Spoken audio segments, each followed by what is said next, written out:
একেবারে হামাগের তরকারির আয়োজন তো শুরু হয়ে গেছে। এবারে আমার জোবাইর দাদা প্রথমে এরে বাবা ঘাটি চটকে লাভ দিয়ে উঠছে। এবারে ওই জায়গাত এ বাবা এটা আবার কেডার এবারে এটা এটা তো হামিবারে দেখা যাচ্ছে এজাত কেডা এটা এবারে দ্বিতীয় হ্যাসেল এটা দেখা যাচ্ছে বকুল লারিচ্ছে হাতাতে বাড়ি মারে না মানে কি ওরে বাবা বকুলেটার তো কালার চলে আসিছে এবারে এই জায়গার দেখা যাচ্ছে অনেক সুন্দর করে জাল দিচ্ছে পারভেজ। আবার তারপরে এইটা কেডা পরে কেটে হ্যাসেলে জাল দিচ্ছে মানে জিয়াত আর কেডা বারে এইটা বারে।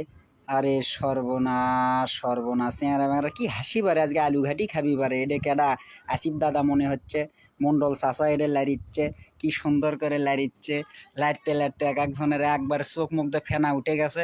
এটা আমার ছোট ভাই জিয়াদ। এটা কেডা ও মা এটা তো চিনি না পারে পুরো একদম ডাগু মাস্তানের মতো দেখা যাচ্ছে এবারে তার কি অবস্থা চোখ মুখ কমা বারে। এইটা কেডা এটা মারুপ আরে সর্বনাশ এ তো একবারে কিসেন ওই রকম লাগিচ্ছে পুরো একদম জাতি একদম পাক করনি আল্লাহ সেই রকম লাগিচ্ছে আমার ভ্যাস্তে শহীদ। আরে সর্বনাশ কি জাল দিচ্ছে এবারে প্রতিযোগিতাত বসে গেছে এক একজন আবার হ্যামি কমা ও মুখেই দেখা গেল হামাকা আমি কি ডবল পাট নাকি বারে হামাক আবার দেখা যাচ্ছে গা এটা কেডা মামা।